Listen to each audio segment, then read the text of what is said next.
Conway, who's slow, coming up the hill. All of a sudden, here will come Chris Barrett. He's got himself an angle and a line and a way and a no and a how to the outside to take the lead, and he's done it. Will this be complete though? Conway backs it up, tries to set it up, coming towards the outer loop this time. Barrett now to the race lead, had to recover from more than 5 seconds back after the two were separated on the pit sequence. Now Conway has one more section to try and find a way back around his teammate.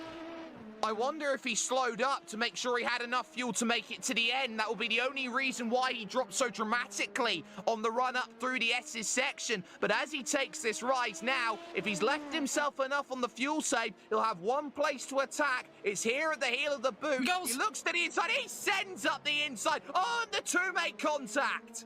Bit of a battle down into Brooklands here, and this is Michael Davies trying to keep Lowendick from getting a second spot from his starting position, up from 8th to 7th, trying to get 6th spot, and he's on the inside. It's a drag race as they come onto the old pit straights, and he's going to have the inside. Teddy probably not going to give this one up as he's got the desired position.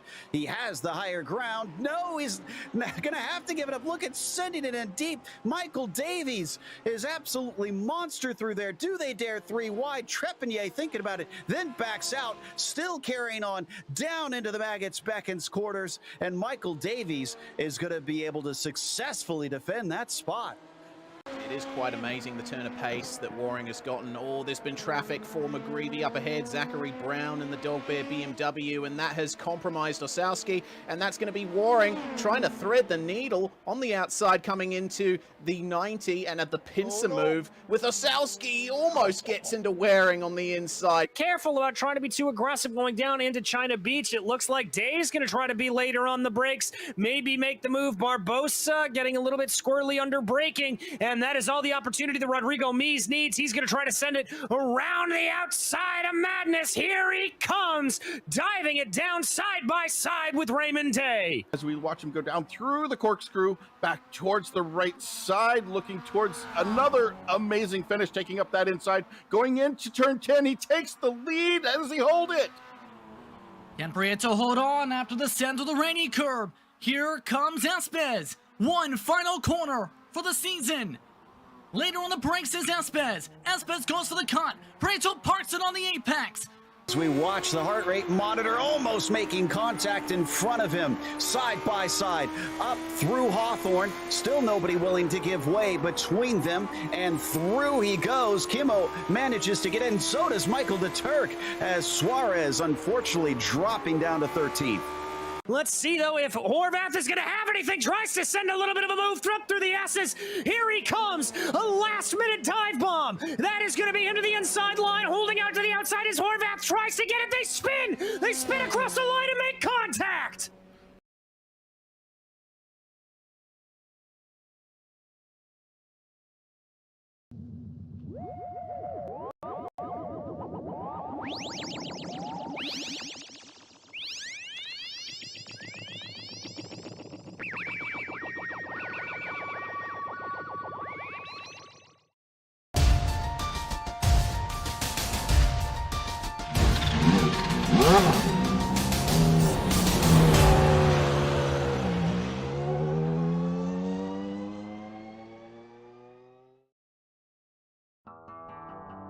Barcelona gave Olsen a breakthrough victory and popped him into the top 3 in the points.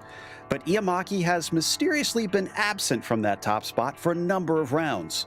How long can he cling to the championship lead without a victory? We'll find out soon as we get ready to watch round 6 of the iRacing Kamel GT series, and you'll see it all live here on the Global SimRacing channel. Hi, I'm Joe Peak, and with me in the booth is Adam Lindgren.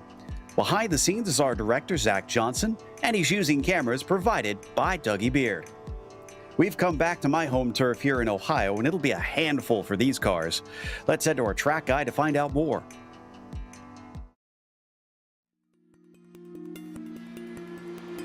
Welcome to the Mid-Ohio Sports Car Course. Located halfway between Columbus and Cleveland, Ohio, this track has become a road racing staple in the Midwest. Despite its name, one of the biggest events of the year here is usually the visit from IndyCar. The full 2.25 mile version is what is most frequently used, but it also includes a chicane layout and a short course. While each one officially has 13 turns, they do have distinct differences. The chicane layout was the only version for the first part of its history, in which the keyhole included a bus stop style back and forth jink on its entry. The short course simply bypasses the whole keyhole section altogether.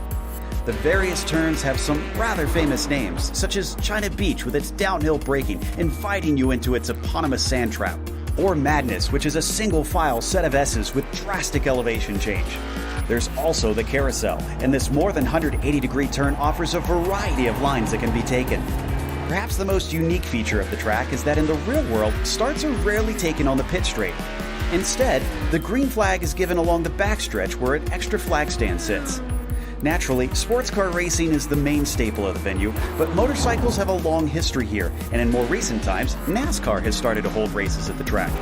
It also hosts driving schools and days for amateur racers to get on the circuit. The Buckeye State is often more closely associated with dirt track ovals, but the amount of history and prestige in Mid-Ohio's events make it just as worthy of notoriety in the region.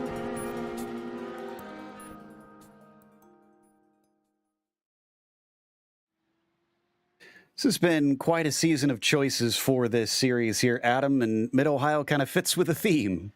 Absolutely. I love this track, Joe. But that being said, Mid-Ohio Sports Car Course is one of the tightest, most chaotic circuits on the Kamel calendar.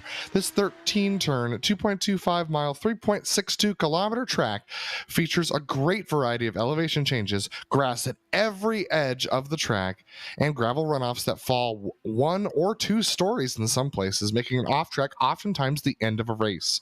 The Audis will feel most at home here, but that's not saying much. The tight, twisty, bumping turns throughout this track will threaten to push the Audis wide on exits and require a lot of discipline on the throttle mid-corner. The Nissans will be very fast around here, but it will be hectic for the GTP drivers for sure. The many tight, low-speed corners make for plenty of opportunity for wheel spin, especially over Thunder Valley, which will likely be the place of quite a few comings-togethers in our multi-class as well. Patience is the name of the game as always, but this time the Audis are literally unable to help the Nissans out. In order to stay on track, much less be fast, the Audi must be online, so the Nissans will need to take full ownership of the avoidance here today. The best places to pass are into the keyhole, under braking for China Beach, and into the carousel, though that one isn't used as often. Everything else around here is a danger zone. With such a narrow, winding, dangerous track, I expect to see quite a few DNFs here today, Joe. Yeah, if I'm honest, I do as well. But let's take a look at the championship for the more positive side of things. And over in the prototypes, as I mentioned, Ardo Iamaki still leads and by a pretty decent margin, despite not having a win since round 2. Antti Lepisto, the one chasing him. Antti and Ardo are both here today. Laus Stolson is as well. As I said, he jumps up to 3rd, overtaking Fabian Jungbluth, who tried to chase him last time but didn't have enough back in Spain. Aitor Sintes Galindo, very close in a fight with him. Only a single point separating those two. What about the GTOs? Well, Hugo Leskala has a win and a half lead over Escaleta Niemi, so that means he could drop an entire race and finish probably at the back of this field that we have today and still be ahead of Esco. So Hugo's got position 1 pretty well locked up unless he starts having a really bad end of the season. Escaleta Niemi, however, is not secure in 2nd place. He's only got about half a win over Mark Ole, who's tucked in behind him in 3rd. Then it's another 31 points back to Ian Haycox in the 4th position, who's being trailed very closely by Jamie Hamill-Smith. So a little bit of inconsistency in Audi attendance has caused this championship to spread out a little bit, Joe. Absolutely. And well, if we had one drop point for Yuko, it would be a 2nd place. Meanwhile, for the race details here today, it is your typical event with 40 minutes. So a sprint, it's open setup as always. So drivers will try and find speed through that. And they also don't have a spare car to save them if they do get damage. Easy to do at this place, despite having a fair amount of runoff at a lot of corner exits. They have drive-through penalties at 17, disqualifications at 25 incidents, but it's going to be hard to rack up that many and not get some sort of damage that'll set you way down the order in the first place. Also, we want to mention that you should make sure and check out the Majors Garage, home of free Baseline Plus setups. Get help from any of the garage coaches 24/7. Sign up now for awesome, affordable monthly subscriptions, telemetry, coaching, and more at majorsgarage.com. Or use our special discount code MajorsGSRC for 10% off. We have a link in the description below that directly applies our special offer. So we look at the qualifying. Well, a continuation of the theme back in Spain. Laust Olsen has the provisional pole in the GTPs, but Yuko Leskala is ahead in the GTOs. However, it looks like Ruola is still trying to challenge him. It has one lap left to try and narrow down a 1/10 of a second. Yeah, it's great to see Rolla back out there challenging his fellow Finn. Yeah, both of them used to be on Glacier Racing, if I remember correctly, and Rolla actually running the Glacier Racing paint scheme himself. So Billy very quick in that Audi. He's very used to this particular track. We can see the tire differences around here really have made a difference, and that's going to be an off track for him, unfortunately. So Billy's not going to be able to challenge Yuko. Just trying to push it a little bit too hard up over Thunder Valley. He was the last one of our GTOs that had a chance to try and qualify. Unfortunately, we're waiting on Joseph Mudrack, who we see here. Doug Cloud just took his final lap. He jumped up to 8th, so a little bit of a sprint upwards for him with his best attempts. But what about Mudrack in the Leighton house as he crosses the line first lap through? A 1:10.4, and that'll be good enough for 6th position, so about halfway up the field of those who have qualified in the GTPs. We're missing Arribas, Spencer, and Williamon to have set a lap, and it looks like it is a little too late now for them to get out there, so they're going to have to deal with what they've got. Wow, that was a big wiggle coming from Joseph out of the keyhole. Yeah, absolutely. Keyhole's a really hard place to get the power down because it goes from nice compression into flat right at the exit, and so you can actually slide those rear tires if you're not careful, or in the Audi just push off wide into the grass. So Mudrack trying to get the rest of this lap in. He's got 1:30 to do it. I think he'll be fine. Yep, that's plenty of time for him, but the others have waited a little too late from here. So Mudrack coming into Thunder Valley, certainly using every inch of the track out there, all the way to the edge of the curbing over the very blind turn 11. And now through the infamous carousel, trying to square off that exit. Needs to go faster than 1:10.4 and get off of row 3. Can he do it? A 1:10.3 will only bump him up in time. He will not improve on position. That means our grid is now set for today. All right, then. Let's go through that starting order. It is Laust Olsen going to try and make it 2 for 2 here on wins, as Ardo Yamaki will try his best to stop him. Antti Lepisto will be beginning P3 as Heitor Sintes Galindo starts in 4th. Then it's Fabian Jungluth, P5 for him. Joseph Mudrack looking consistent, though not as fast as our leaders, in 6th. And Robert Plumley starts from 7th. Gianluca Gabbiani, P8 for him. Doug Cloud starts from 9th, and Pablo Suarez in 10th. Jeffrey Furkan starts from 11th, followed by Ethan Williamon, Christian Arribas, and Eric Spencer, who did not set times in the GTPs. Then we have our Audi field, which is headed by Yuko Leskala, who took pole over Vili Rolla by only 1/10 and a bit. Then we have Escoleta Niemi, who's down about 7/10 from Rolla, down there in the 3rd position. Then Javier Del Olmo in 4th spot, lining up next to him. Andre Schumacher's going to line up in 5th with Oren Laskin in 6th. Lucas Marino joins us today in the 7th position with Hideki Koivisto in 8th. Jonathan Razanahora is going to line up in the 9th position with Mark Ole in the 10th spot. Jamie Hamill-Smith in 11th with Mika Tupola 12th. And Harry, we are going to round out your 27-car field today and your 13-car Audi field. We've got one on board today with Laust Olsen joining us once again. We'll see if we get to savor the victory with him, if he can get another one.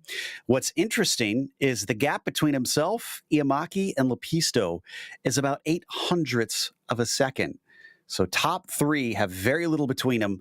I suspect he's going to have to work even harder today to get another win. He has yet to line up on the grid. His spot's still empty. We're waiting on him and a couple others. and then we will be good to go for these 40 minutes. If this seems like a bit of a scant field, well, we've got the 24 Hours of Daytona happening at the same time, and these are all endurance and sports car fans, so it's taken a bit of a bite out of the attendance. But I'm certain that they'll savor the challenge of a very hot track, 102 Fahrenheit, 39 Celsius, around a frantic multi-class circuit here, Adam. Yeah, absolutely. Practice temperatures have been around that temp as well. I was running some laps myself in the Audi, trying to get some speed out of it and get a feel for what the updated tire model is like around one of my favorite courses. And yeah, the temperatures have been very high, so it makes it a challenge to get the front end grip for the Audis and the rear end grip for the Nissans around here. And so a lot of off tracks, a lot of mistakes, especially late on the brakes into China Lake, can cause some issues for these drivers. So keep your eyes out for Vili and Yuko as they duke it out in these opening laps. They're going to want to wait for those tires to get up to temperature. It usually takes about a lap with a track temperature this high. So keep your eyes on that as well. I know before we came live, Adam and I were a bit worried about Yuko walking away with this season, but Vili was very close on qualifying, so that could be a good sign that we'll get a battle at the front in that class. Meanwhile, the Porsche pace car is about to release Laust Olsen, and it's a bit of a curved exit here, so we'll see if he can get this one good. And green flag is out. Instead, it is Yamaki who has trouble getting the throttle down, and he gets jumped big time, but doesn't lose out to Lepisto, thankfully, as they all fly into the first corner and down towards the keyhole. Looks like a good start. Let's go to the GTOs. We've got two big wrecks of the GTOs. Esko Lentinemi got sent around in the carousel, and Andre Schumacher hit the pit entry on the entry of the pit lane, and he's now into the pits as well. So we've also had Ethan Williamson, who's missed a shift coming out of turn one. He's now trying to get himself back going, but Yuko Lesko leads the field over Vili Rolla, who's got a good exit coming towards China Lake. Ethan actually had a slide of some sort off the course, and I think he decided to just wait for all those drivers to go by. And this is a close battle down into China Beach. Does he dare? He wants it, but Rolla decides not to take it. He goes a little wide and has to back out. Absolutely, those cold tires are going to really affect them on this opening lap. It extends your braking zones. It makes it very difficult to get this car turned in towards the center of the corner. The car will wake up after that first lap, but until then, you got to be pretty gentle with it, especially over here, over Thunder Valley. It tends to get very loose on power application. He's sticking with it, though. And behind them, they've already gapped to about 7/10 over Del Olmo and a whole 2 seconds. Oh, Yuko took it too deep. A little bit too deep there. That's going to open the door a little bit for Vili Rolla as they head into the carousel. Still nothing for the 3 car to manage to make that overtake back onto the front stretch. He's definitely keeping this one nice and tight, and hopefully that will give us some entertainment here at the front of these GTOs. Once again, a little wide for Yuko. This is highly unusual for him. He is usually flawless. Yeah, the heavy pressure from Vili Rolla is really starting to get to Yuko a little bit. Now let's see whether or not he goes too deep here. A diamond corner actually is the fastest way around here. It looks like both of them are going to do that. Vili Rolla with a really good opportunity. Once again, very close behind Yuko, kid. Does he have enough speed and enough confidence on the brakes to try and make a pass? Oh, he's right on top of it. He's got the slipstream. He's going to look to the inside, but you can fight from the outside here as it switches back into Manis. Oh, they make contact, and Yuko finds himself in the grass, tries to woe it up. Everybody looks to avoid him. That sends Rolla off the course, and here comes the other competitor of Del Olmo taking the lead away from both of them. Absolutely. Del Olmo says, okay, if you guys want to play dirty, I'll just come straight through the middle. And because that was Vili Rolla trying to give the position back to Yuko Leskola, and then realized he was going to come back on the track and make contact, went off himself. Now we've got Del Olmo leading the race with Oren Laskin in third. Yuko and Vili are relegated to second and fourth. What a change, and we're only on lap 2 here of this race, but this will spice things up a treat, especially if Del Olmo is slower on pace than guys like Leskola and Rolla. He's going to have to play extreme defense here for a good chunk of this event if he wants to take away this win. Yeah, Del Olmo was about 0.8 of a second slower in qualifying than Yuko Leskola, so he's going to be having to be very, very defensive. Let's take a look at this replay, because this was just an issue of 2 drivers meeting at the same point. I think Vili just took it a little bit too deep there, so let's take a look at this replay. Yeah, He was trying his hardest to make the corner and just slid out wide. His competitor was there, shoved him off. And we've seen this even in real life where cars have trouble stopping before they get back on the track. And poor Rolla was just trying to give space to save himself from being wrecked into and made it worse. Unfortunately, everyone's back on track with no damage, so that's good news for everybody. Javier Del Olmo is able to hold on to that position as we take a look at Billy Rolla racing across there. Coming into Thunder Valley now, Rolla's got to get past Lask, and it's really hard to make a pass here in any place except for China Lake in a GTO unless you have folks make a mistake. So that's something to keep our eyes on. In the GTPs, however, Antiola Pisto has been hounding Ardo Iamaki for second position. Laus Olsen with a solid lead of 8/10. Yeah, I was going to say that it seems like instead of focusing their efforts on being able to beat Olsen, Iamaki, and Lepisto are a little too concerned with one another. And yes, they could probably afford that this race with the gap they have over Laus Olsen. Sorry, lead of the GTOs just changed hands. Hugo Lescala took Javier Del Olmo in turn 1. Whoa, that is not an easy place to pass. And there you can see he is ahead. He just outgunned him out of the final corner, got his nose in, and managed to squeeze by Javier. Yeah, and Billy Rolla also took Goran Laskin going into that hairpin there. So fortunately, Billy Rolla's moved up a position now. So he's still back of Hugo Lescala by about 3.5 seconds. So he's a lot of ground to try and make up. Let's take a look at the replay if we can of that move, because that was mighty stuff from our multi-time champion who's looking to add to his tally. So we come through the back half of the course. Here is the move. Just sets it up out of the final turn. Better speed. Interesting that Del Olmo did not defend. I guess maybe he didn't expect it. Yeah, I mean, like, if I was Del Olmo, I definitely would have tried to put my rear bumper on the nose of Hugo and make him have to shove me off. Because in that situation, the only way that Yuko's gonna be able to make a pass is if I give it to him, because turn 1 is just too tight and too fast for the Audis to be able to maintain 2 lines to that corner. As we saw, and Lescala already streaking away. That's bad news for Rolla if he did have pace, because look at how much time he's lost trying to play catch up now, and he still has to overtake on Del Olmo. I was about to say earlier, Iamaki, Lepisto too concerned with one another. Well, they've responded. Iamaki is starting to gun down Olsen now. It's down to 0.5 of a second. Lepisto is falling back. But this is before they've hit the lap traffic, which is starting about now. Yep, so that's Harry Weir. He's on his own. He had his issue early on in the race, making contact with Escaleta Niemi after Esco went around in the carousel. So should be able to easily sneak themselves by. But they're going to be catching up to the back of the field, being Escaleta Niemi. Probably coming up through the beginning of the next lap. So and that group, if we turn our cameras over to there, Marco Lay and those guys, they're all clumped together and have been fighting side by side. Look at that.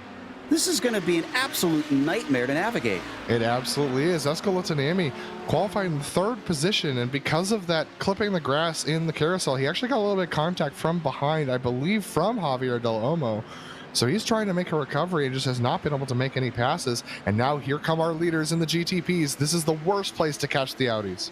Oh, this is going to be a bit sketchy. He manages to slip in there, and somehow Iamaki does as well and carries his speed. Thinks about 3 wide. He's going to tuck his nose in. He gets the overlap as his rival Olsen sends it in deep and denies him. Ardo Iamaki's going to have a good chance at a decent exit here, but they're going to have the draft of Hideki Koivisto, so that should be beneficial to both of them. Ardo Iamaki weaving all over the place. He knows he's got overspeed on Laus, but can he do the braking? Laus also being defensive. Here we go into China Lake. Ardo Iamaki later on the brakes is going to try and do it around the outside of the corner. Laus also with a little bit of a better grip there. Ardo's on the inside, which means he can't get the power down quite as much as he wants. It's still side by side. Laus is not going to give this one up easily. One of our onboard cams today, and he's fighting hard for it, and finally has to give way as sneaking ahead into the jump. It looks like Iamaki is our new leader. There is the face of a man who now has to play catch up. Absolutely, and I could tell that some of the drivers are not super stoked about the traffic that's going on right now as far as what's happening, I can report that I have lost who it is, but there was a little bit of contact between Pablo Suarez and I believe Doug Cloud a little bit earlier on in the race as well. So a lot of moments here as everyone goes through. Oh, it looks like Doug Cloud's had another wreck. Oh, no. Well, after a good qualifying, looks like he is suffering a bit. And pushed a little bit wide by Harry Weir, who outbraked himself going through the carousel. Oh, we just had a massive wreck here. Mudrak and Jungbluth just miscommunicate coming off the keyhole. I had just come over there because I saw a change of position. Yeah, it was a little bit of ghost contact too, Joe, unfortunately. Well, they're going to be able to continue, but there's major damage on both cars. I wouldn't be surprised if they had to come into the pits to try and take some of those repairs. We need to go live to Antti Lepisto and Laust Olsen. Lepisto just doored Laust to try and get by and has successfully made the pass. Something's happened to Laust. He has suddenly dropped pace since losing that lead, because I noticed as well, it seemed like Antti caught up to him very quick, and now he's dropping away once again. Seems like traffic not being very kind to the Scandinavian. It's very, very rough driving out there for a lot of folks, but Antti Lepisto absolutely flying by Laust Olsen to the tune of a second now. So just rough racing right now for Laust, and just can't seem to get the car underneath him right now. They're passing the leader of the GTOs, Yuko Leskola, who now has about 3 seconds over Javier Delomo. Mudrak continues on, but Jungbluth has to take repairs for his incident, unfortunately. And things have taken a drastic shift in tone here since the start of this race. We thought we'd have a real thriller between both leads, and now both leads have separated. And I can report that Villy Rolla just made the pass on Javier Delomo into China Lake that time around. So Villy's now on the charge to try and chase down Yuko Leskola. It's now all going to be about traffic management for these two. 3 seconds to make up for Rolla. He hasn't been able to do it before, as the only other win we've had in our GTOs was Esko Letiniemi, who finished in the lead back at Zolder. And that was due to some problems from Leskola with traffic. So maybe he can hope for a bit of that to help him out. It's hard to say how things will shake out, especially at a track that shows so much unpredictability in these first 10 minutes. Absolutely, and traffic is really starting to cause issues for multiple drivers. There's almost contact between Lucas Marino and Doug Cloud as Doug has gotten back on the track and trying to recover his own race. And there you see Doug trying to snake his way past the traffic. It's just really tight out there. This track is not super well built for this kind of multi-class action. It is certainly not, as these two are going to carry on. That's not for position. Cloud just trying to come back through. We do have a bit of a fight between Marino and Hamill Smith for 7th in the GTOs. That is the midst of that pack. Ooh, so that was a big slide there coming out of Madness, and down into the corner. Little peek to the inside from Hamill Smith. 8th place. We've seen him do better than that recently. I wonder if he's just struggling a bit today with this track. I mean, it's a very unique track. It's all about trying to maximize your corner exits, get the power down as soon as possible. You do need to slide the car a little bit. It can feel a little uncomfortable if you're used to driving a modern GT machine. And these older machines, they can handle the slide a little bit more, especially this 4-wheel drive Audi GTO. So it takes a little bit of a different discipline than we're used to racing on iRacing to get this thing going. Still following him right in his tire tracks, but he's dropped back to about 0.6 of a second now. So Hamill Smith needs to respond to Marino's pace and try to keep up. 27 minutes left to go. Yet more of our GT traffic, or GTP traffic, scattered in amongst these drivers, just temporarily interrupting things. This is a good place to interrupt it, though, down the backstretch. Absolutely, watching the traffic as we're handling this. Looks like that GTP should be able to sneak by everyone by the time they get to the braking for China Lake, so it should be okay. But the GTO battles, I mean, that's where they're all going to be defined, is that corner right there. And if everyone can keep their noses clean, I think you're going to be a lot happier as a driver, but you want to be able to improve your track position, so you have to take a risk into China Lake. While this is going on, I can also report that Gabbiani in 5th might slip out of that top 5 in the GTPs. Plumley is gaining on him, so keeping an eye there in case that battle starts to ramp up as well. Got one more of those GTPs in the background starting to approach. That looks to be the car of, that is Christian Arribas right now, sitting 10th in that class.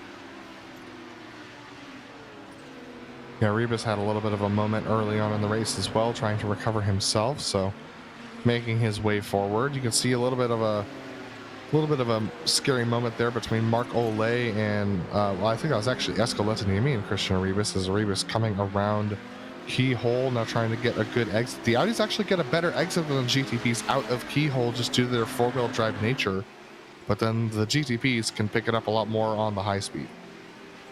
Absolutely. And you can see he's got 1, 2, but not quite 3. And now comes the patience game, as he has to try and find a safe opening through just a series of back and forth switches here in the technical portions of the course. And he hasn't even managed to get one in all this time. Yeah, it's just a real challenge when you're following the Audis through this section. It's really hard to understand what they're going to do here. So Christian Arribas is going to take the line away from Jamie Hamill-Smith, which means he'll have to brake a little early. Might open the door for Mark Olay behind, but Mark's a little bit too far back. So now Christian Arribas is starting to come upon the battle for 6th position between Hideki Cuevisto and Lucas Marino. Marino having fallen back a couple positions since the start. Yeah, he won't want to try and split this up too much, but at the same time, he's got to run his own race, so he slots in between them. This is not the only battle in the GTOs he's going to have to try and overtake. Just ahead of him, Arazanahara and Laskin are fighting for 4th. So we're getting little pairs slicing off with one another here in the GTO class. Just 1 and 2 car battles as they come down the backstretch. Great exit from Oren. He pulled himself away big time from the 9. Yeah, and Joe, those pairs are often defined by when a GTP came in between a large group of cars. And so you'll see the pairs get cut up by that GTP that comes in and goes a little bit slower than they expect. But my ears are starting to perk up, Joe, because I'm taking a look and Antti Lepisto's... Oh, who's that slow? Is that Jungbluth? No? Oh, it's Furcon. The 23. Do you have a scary moment over Thunder Valley? Into it, no. it looks like. Got a little bit into the grass, tucked in behind Javier Del Olmo, and just was able to keep it off the wall, but unfortunately lost a bunch of time. He was very lucky that it didn't wind up in the wall, because it's so easy to just carry all that speed there with not as much runoff in that portion of the circuit. Down through turn 1, Laskin still ahead of Jonathan in the 9, but now they get split. Arribas gets 1, and he gets 2, and this is going to compromise. Oren Laskin almost running into the back of him. Jonathan locks up the brakes, trying to avoid running into the bumper of the 21.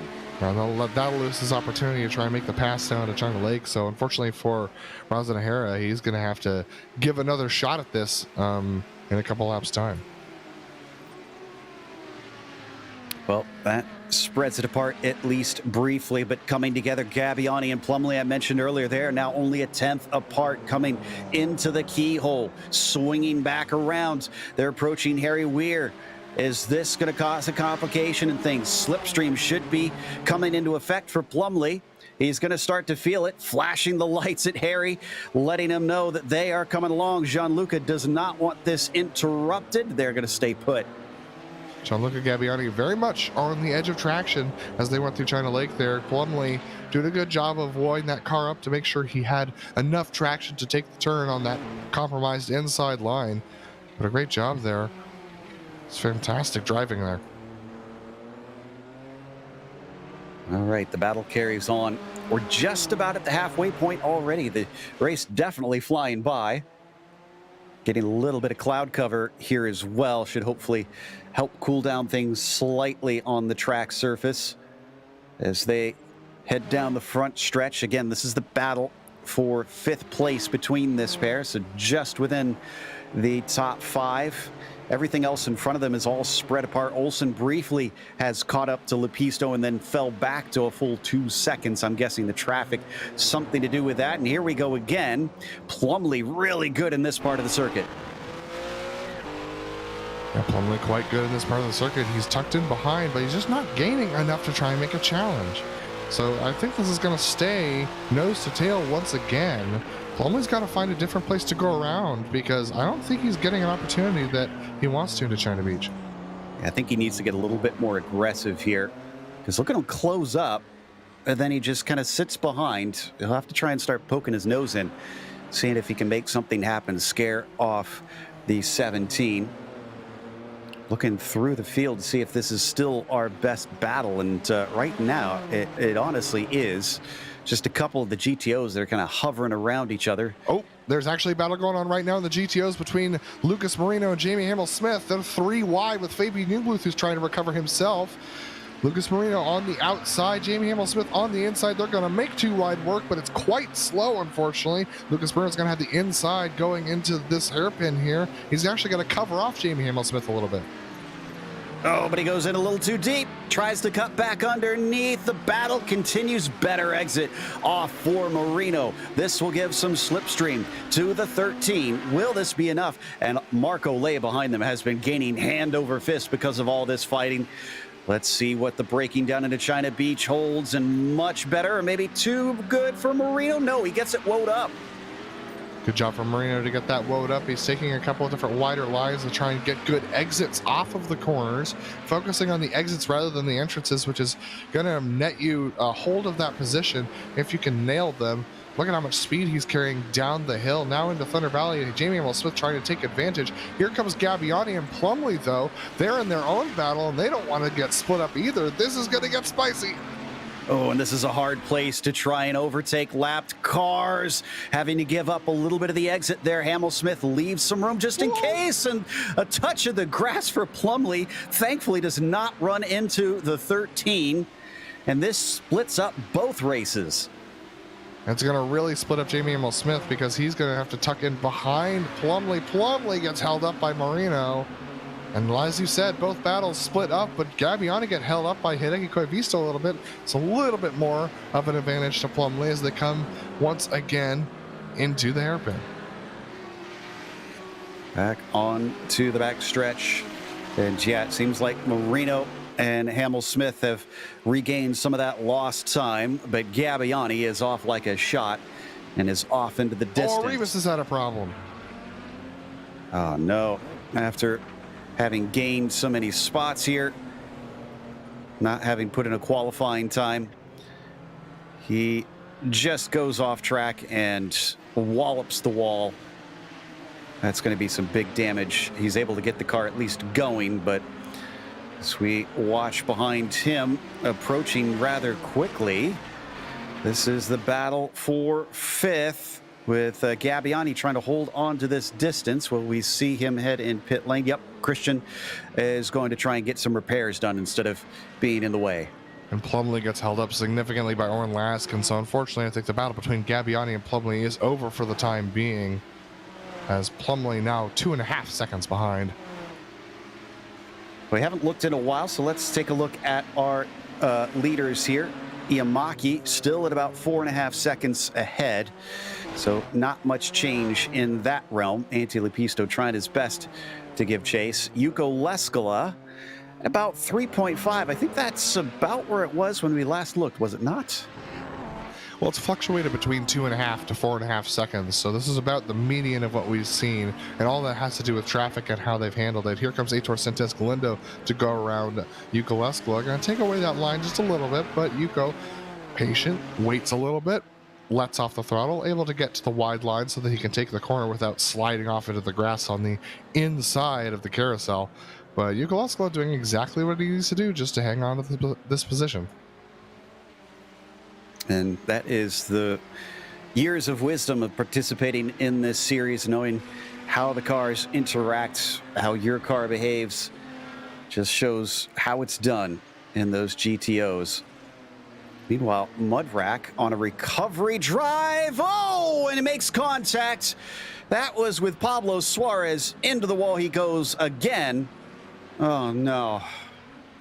Yeah, just trying to take a little bit too much of an advantage around the outside of the carousel. And, I mean, these things are gigantic wings. They don't curve very easily. And so it's very easy to get the corner of one of those wings to strike another vehicle. That happened twice around the outside of the carousel. Mudrack back into the pits. Not often that you see the tires clip like that, though. Marino and Hamill Swift have switched positions. Interesting. And that's been this shift off of Marino off of turn 1. That Audi gearbox. It's the bane of every driver in this series. It is finicky, but he's going to try and come back at him. Takes a look to the inside. Tries to stick his nose in behind them. Also a battle for position that makes contact, and that's going to send Ole and Letaniemi around. Esco immediately gets on the radio to apologize, as he knows he sent that in a little too hot. Yeah, Ole's just getting himself turned around as well, so I'm sure Esco will let him retain that position, but that's a lot of time lost. They were right behind Tupelo before all this happened. Indeed, and it's been a little messy at times, it seems, down into China Beach. Drivers get so ambitious with how hard it is to pass elsewhere on this track, but that did not break up the battle in front of them. Hamill Smith and Marino are still tight together, fighting for 7th. Absolutely, Marino doesn't want to let Hamill Smith go. That misshift, I'm sure he's kicking himself. What's fascinating is that a lot of Audi drivers that I know have trouble on the upshifts. My trouble is always on the downshifts, so I'm not sure what I'm doing wrong, but it's definitely a different situation than a lot of these drivers have when they're coming out of corners and missing shifts coming up the gearbox. You'll trade notes with them, tell them what you're doing right, and they'll tell you what they're doing right as we come down the back stretch. And this is another good run with Slipstream from Marino. He is going to be able to get to the inside. Hamill Smith does not defend, but he could see the switchback come to his favor. It does into Madness. He will be able to hold ahead, trying to cut underneath him, but there's no space. Marino backs out. Great idea for Marino. Oftentimes when someone's on the outside of China Beach, they will take it too deep into Madness. And fortunately for Jamie Hamill Smith, he was able to woe it up and park his rear bumper right on the apex of that corner and prevent Marino from doing the over-under. That was a great move from Jamie Hamill Smith and a good idea from Marino. Just didn't end up working out. If he keeps with it, though, I have a feeling that he could find something creative through that portion. He's going to square off the carousel, get himself a better launch onto the main straight, really getting that power down. You can see the rear of the car complain as he tries to accelerate away and on to the run to the keyhole. No, he is not there for now. And we're onto the portion of the race where this Audi just feels nasty to drive. The thing's just sliding all over the place. Really hard to brake in as well, as we see Marino take it a little bit too deep. Very afraid he was going to ram into the back of Jamie Hamill Smith. That gives Hamill Smith about a second and a half. Yeah, that's the gap he has been looking for. Haven't talked about Jungbluth in a while. He's not been having the best of days himself. He has just overtaken Furcon. He is back into P8. Certainly not comparable to what we witnessed at Barcelona, where he was trying to keep with Laust Olsen for a potential win there. And in fact, Olsen not looking like he is going to take those back-to-back wins after all, still sitting in 3rd. He's, credit to him, he's catching up a little bit to Lepisto. It's within about 1.2 seconds, but he's got to get closer than that. Yeah, absolutely. He's going to have some work to do for sure, and gets held up by Mika Tupela, does Laust Olsen, so unfortunately for him. And here's Jungbluth getting held up a little bit over the top of the hill. You can see tucked in right behind him, that is Jeffrey Furcon, who has not taken any pit stops for any of the damage. Oh my goodness, Furcon almost ran into the back of Letaniemi, and he's almost going to spin it in the carousel as well. And just hangs on to it and gets back onto the front straight and takes a deep breath. Esco's been having a heck of a day today. Considering he's 2nd in the points, this is not going to help him out.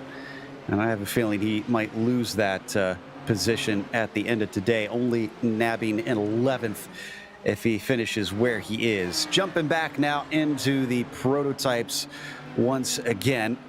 Plumlee versus Gabbiani. This is not abated yet. No, and Plumlee's been able to get right back onto the back of Gabbiani, but once again, Gabbiani seems to be better right here. Right there on the exit of the hairpin, Gabbiani is able to get a lot more speed than Plumlee, considering that's the best place for a pass. Plumlee has not found a way by. I think Plumlee is faster on pace. I think it wouldn't be a 16-second gap up to Galindo, but he just can't get the power down.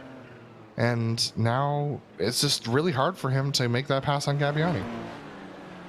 Let's head over to the GTOs because Razan O'Hara finds himself once again breathing down the neck of Oren Laskin in the 21. This is for 4th place.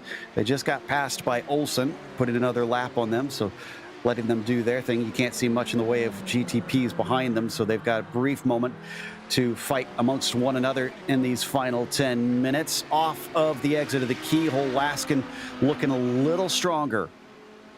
Absolutely, but Razan O'Hara is doing a great job of keeping on the back of Laskin, especially for a driver who we haven't seen. I don't think we've seen him this season. I'm not sure I've seen him in seasons past either. Oh, Gabbiani and Plumlee are side by side. Plumlee might have this one done. He gets a much better exit this time, and he's going to try and cover him off. He's just ahead enough that he tries to chop the inside away, prevent any attack down into China Beach, and he's got a bit of a pick, or will it be the other way around? It's going to be the other way around, as Marco Lay can only do so much to get out of the way, and somehow Plumlee still can't make it happen. Oh, what a smart move from Gabbiani. He knew that Olay was going to have to take to the apex in order to make that corner, so he just sticks his car on the outside and says, all right, Plumlee, you deal with it. Wow, sometimes the traffic just plays out in your favor. And Gabbiani read that one perfectly. So he holds the track position, that valuable track position here at Mid-Ohio, at least for the time being. But will he get lucky every time? Because now that Plumlee's managed to figure out how to get those good exits and get a nose in through the keyhole, will he be able to do it again? That's a good question. They have an Audi that they're going to have to navigate here, so this will make things interesting. It's going to compromise both of their lines, but mostly Plumlee's. So I don't think Plumlee's going to get the exit that he's looking for this time around, and the answer is no. Yeah, I was trying to figure out what caused it last time. It looked like out of turn 1, Gabbiani got held up a little bit by Esko Letaniemi. And that slowed him up enough that Plumlee could get a run into the keyhole. So it was traffic that helped him initially. And I guess it just needs that little bit extra speed to help him start the attack early. So we watch them head out of Madness and into the S's. They've got the GTO of Lucas Marino, who's fallen off the back of Jamie Hamel-Smith by quite a bit now. Marino just actually lets off the gas and lets the two go by. Plumlee's going to be compromised again, coming out of 11 and into the carousel. Christian Ribas is going to stay out of this battle as well and pull over and let these two guys go by. They're going to have to make their way past Jamie Hamel-Smith. I think Gabbiani will get it before turn 1. Maybe not. No. This is going to be held up for Gabbiani, who dives to the inside, and that takes away the line of Jamie Hamel-Smith. Plumlee doesn't know where to go and has to back off as well.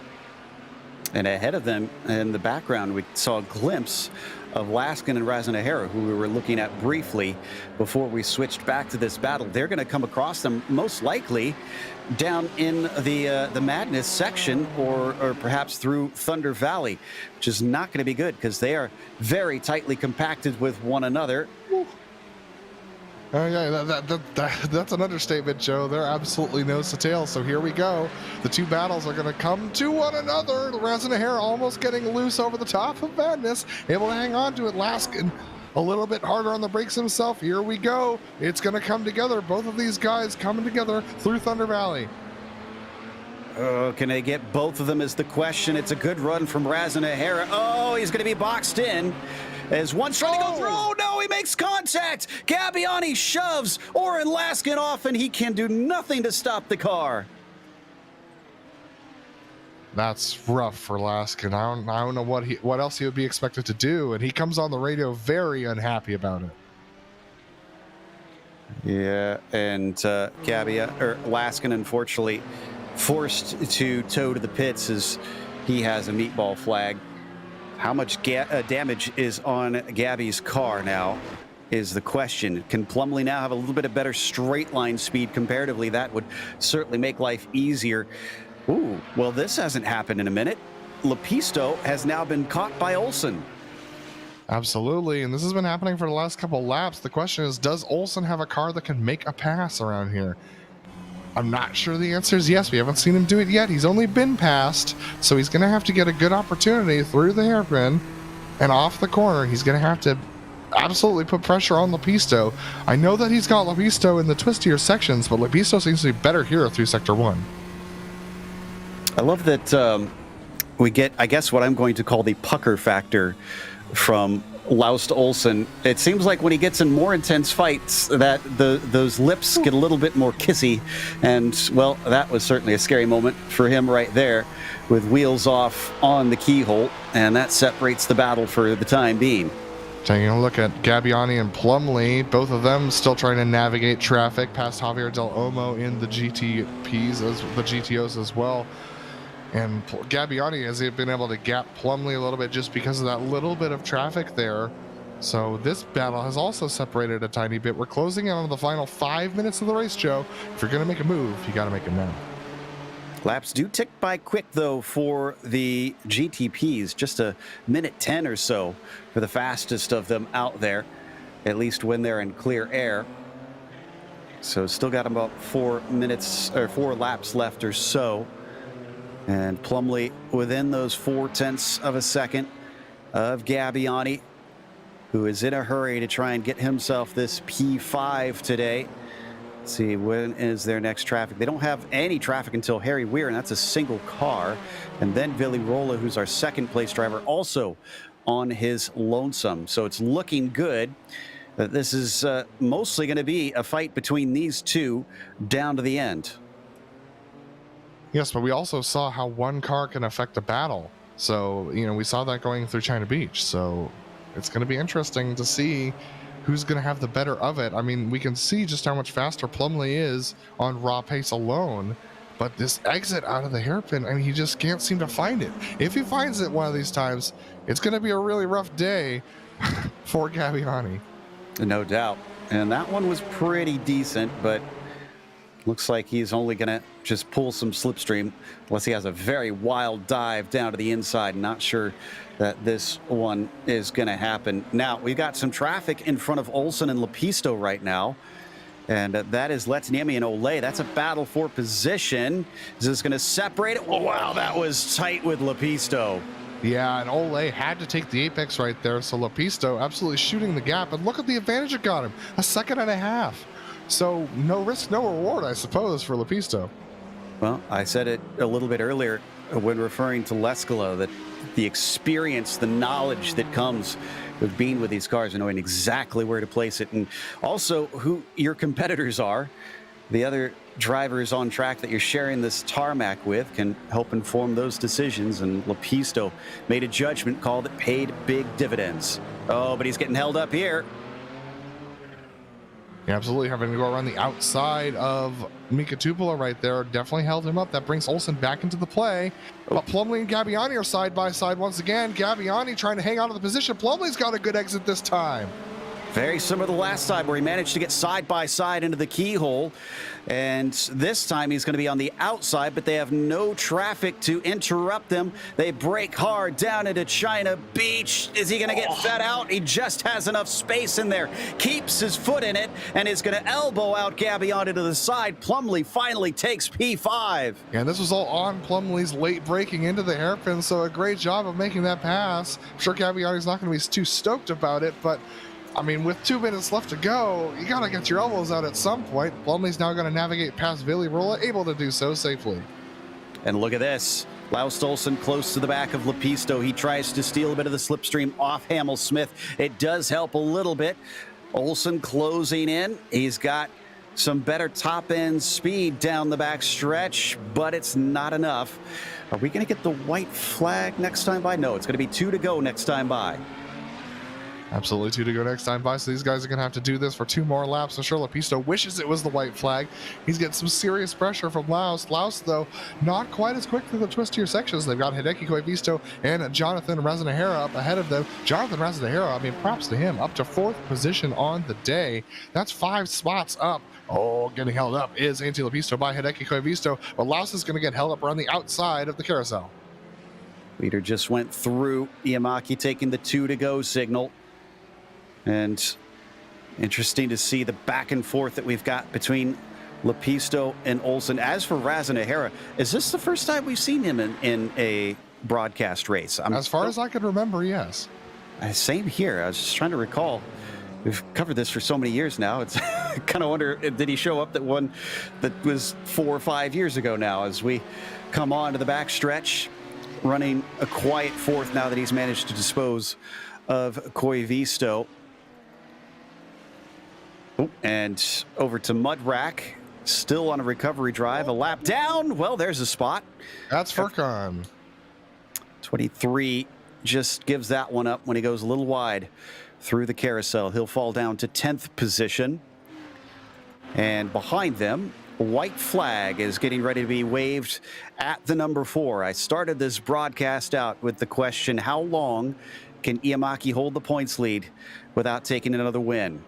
The world may never know, because he is looking to take another one, and he only has 1 more lap to get his 3rd of the season. And Lepisto only has 1 more lap to try and hold on to 2nd position. Laos Olsen coming as hard as he can. He's going to have 1, maybe 2 more shots at this. He's got to try and take this position from Antti Lepisto this time by, but Lepisto's not going to get held up into the hairpin. Olsen late on the brakes. Lepisto a little wide through the center, but Laos does not have the exit.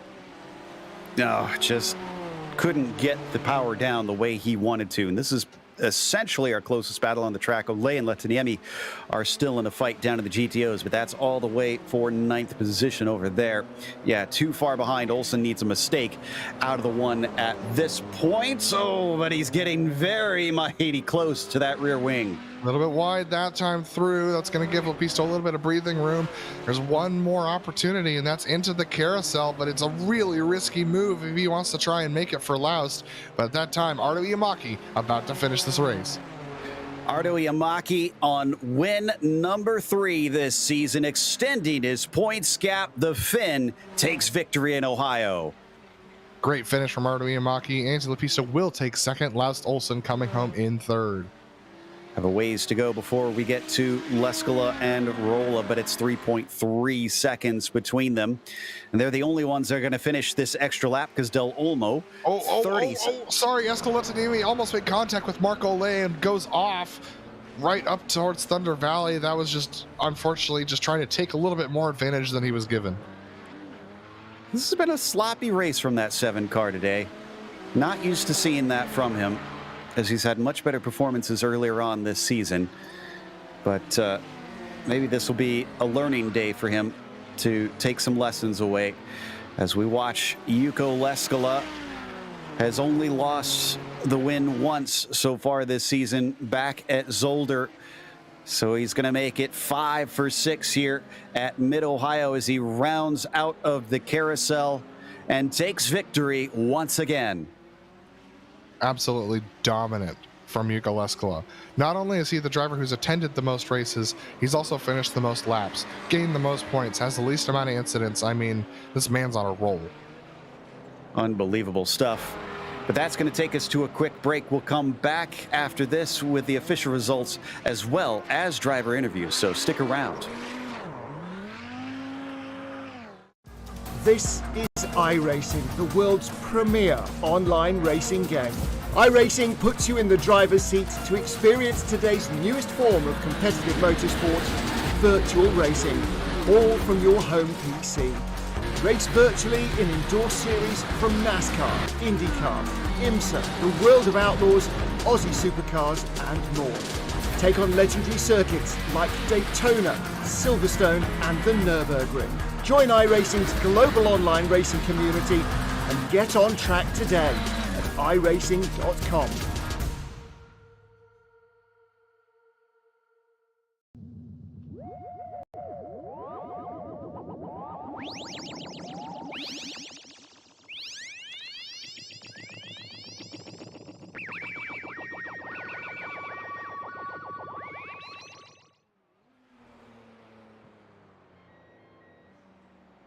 Welcome back to Mid-Ohio Sports Car Course. Round 6 in the Kamel GT Series saw Ardo Iamaki return to the top step after a bit of an absence.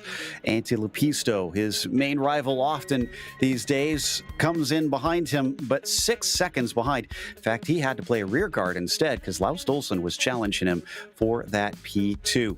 Heitor Sintez Galindo, a quiet fourth today, followed by Robert Plumley, who had to fight hand over fist to try and take that one away in 5th place over Gabbiani, who finished P6. Pablo Suarez was 7th, the last one on the lead lap.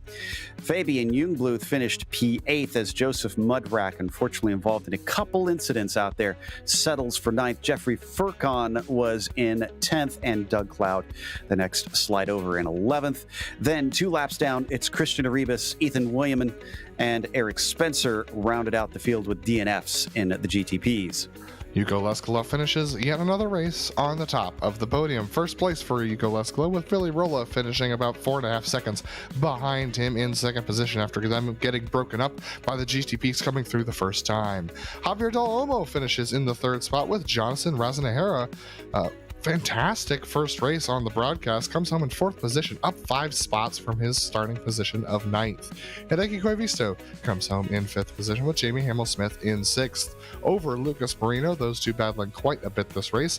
Mika Tupola takes the position over Mark Ole and Esko Letaniemi. Esko spinning off at the beginning of the race and at the end of the race, unfortunately, just not having a great day for himself. Then it's Harry Weir finishing in the 11th position with Oren Laskin in 12th. Andre Schumacher did not start.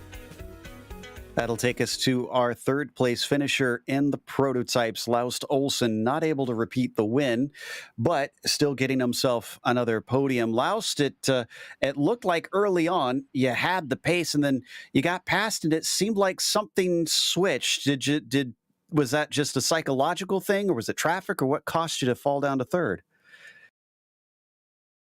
I think traffic for most part. That was quite difficult today. It was a tough race. I think in clean air we had quite similar pace, the 3 of us, but in traffic and when I pushed too hard, I also lost some pace due to hitting the tires. So it was quite difficult to manage the tires throughout the race and stay there. But actually, I think it looked like Anti's tires were worse than mine in the end. But being on max downforce, I didn't have quite the straight line speed to pose any threat. That always makes it difficult. What were the tires like? Because it looked like a very hot track, and well, this is a circuit that has a lot of turns in it. Yeah, I forgot to look at the temperatures, but compared to earlier this week, I managed to do a lot better job of keeping them alive today. Earlier in the week, I had much more trouble with race pace, so trying to be careful and managing the tires was key to being able to keep up with Antti today. Regardless, it's another podium, and I know we said it last week, but it's been awesome to watch you improve leaps and bounds. Is there anybody that you want to thank for today's 3rd place? Yeah, I think first of all I would like to apologize to the GTOs. I think I took some risks today in the traffic that I shouldn't have, and that I was lucky getting away with. And then I would like to thank you for the great broadcast you always make, and the community for all the great racing that we have here in this series. So I think that's it. Well, thank you very much. That was Laust Olsen, 3rd place finisher today. It looks like we're not going to get anybody else come to chat with us, unfortunately. So we're going to close out with another quick thank you to our sponsor, the Majors Garage. Again, if you want 10% off, enter in our discount code MajorsGSRC, and we even have a link in the description below that'll take you automatically there and apply that discount code. Also, thank you to the Kamel GT community for bringing us back for another season of coverage, and thanks to the companies that provide the software and hardware for our broadcast listed here on your screen. Additional thanks to June Lalonde, who provides our wonderful music. Check out her Bandcamp for more great work, and thanks to the team today, Adam, Zach, and Dougie. You can find more info about GSRC at globalsimracingchannel.com or through our social media, and also check out our merchandise store at gsrc.storeenvy.com. Another one that we got a link in the description below for. Don't forget to subscribe to our YouTube channel if you do head down there and look through that. That way you don't miss a moment, because in a week's time, it's off to Hockenheim for the next round. That'll be Saturday, January 29th at noon Eastern.